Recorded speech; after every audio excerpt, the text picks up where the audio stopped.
Uh, I myself get really frustrated when I hear like modern day liberals say that these are unprecedented times and we've never seen this before and it all will change if you elect a Democratic president in the next 4 years. They're lying to you. Wake up. But Frantz Fanon says that the colonial system, if we want to get rid of the colonial system, we have to take it all from a whole. We have to take it down from a whole.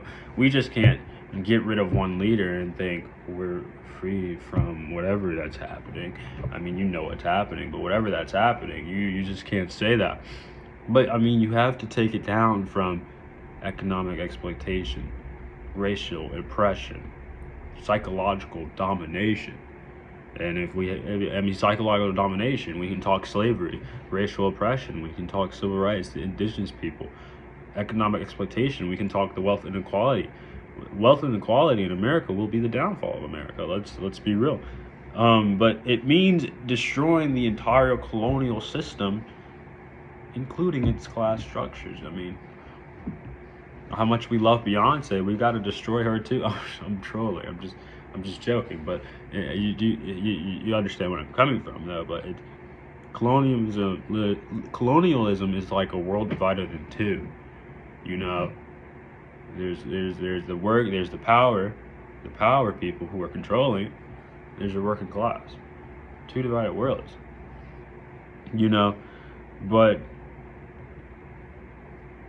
when I say the world divided in two, I mean like as a power working class, but like the settler zone, according to Frantz Fanon, and the native zone. But the settler zone is like you're wealthy and violently protected in modern day sense, the billionaires, the upper class. Native zone is the impoverished and policed, you know, and these working class people, the Section 8 places, you know. These people are the most policed, and yet we scream freedom. You know, you're not free if there's still drugs getting pumped into your community, and you got the feds watching your every step. You know, there's no such thing as freedom under something that's inherently not free.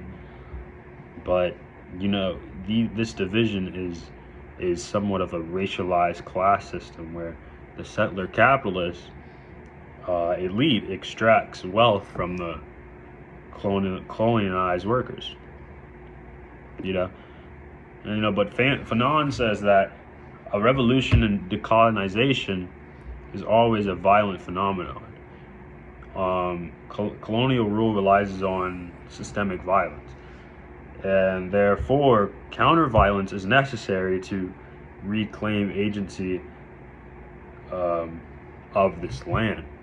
I mean, this violence is not glorified, but is an essential component of the struggle for liberation. You know, one thing that really stuck with me, I read someplace, is that if you shouldn't sweet talk your colonizer, you shouldn't sweet talk the person that is trying to disregard your right to exist. That's basically it, because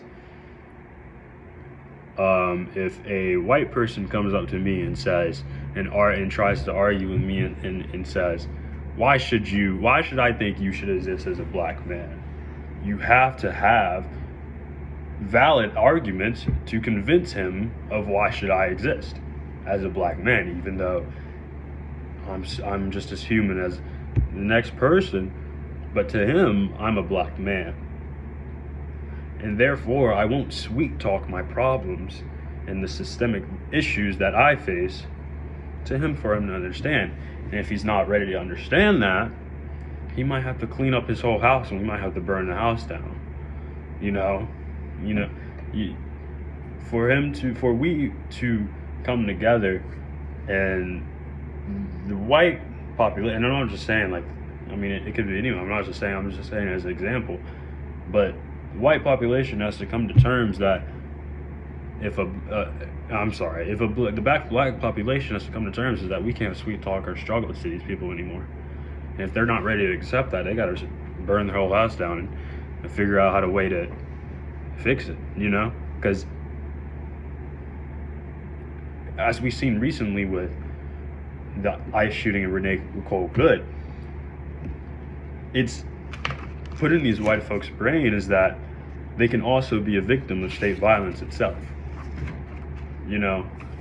But I mean, which is crazy to me because I mean, you've been watching the news and you've been starting GoFundMe's and you've been saying all this, but once a white person dies, a white female, a teacher dies at the hand of state violence, suddenly you're scared and suddenly you want mobilization, when we've been preaching mobilization since the beginning of time, you know?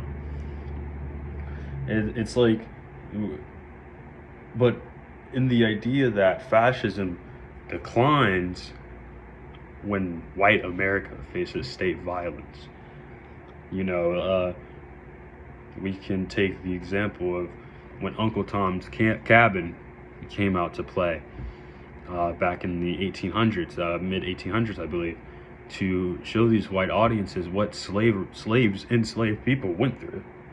And now they're reading this Uncle Tom's Cabin book and they're saying, like, the slaves' sons are dying of disease. My son can also die of the same disease. He's not enslaved.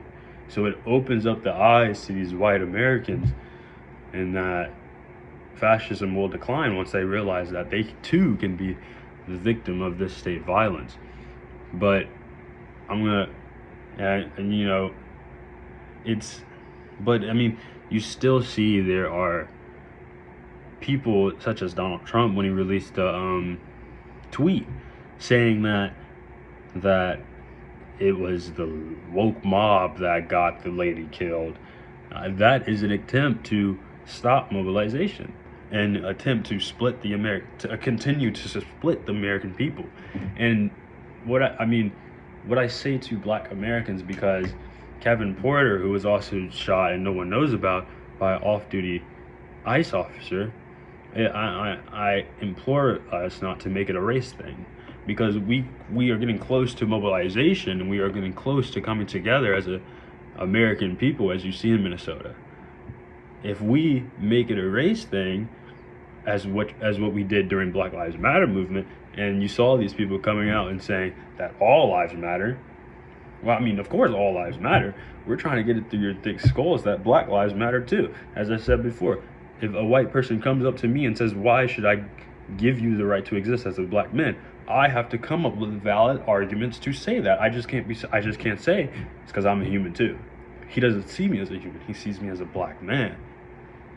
But I'm gonna leave it at that. But I mean, that's all I have, you know. There's a quote from Hannah Arendt, who is a Jewish German philosopher, that says, as long as new people are born into this world, then we can always change the world we inhabit. So hope is not lost, is all I want to say. But deuces.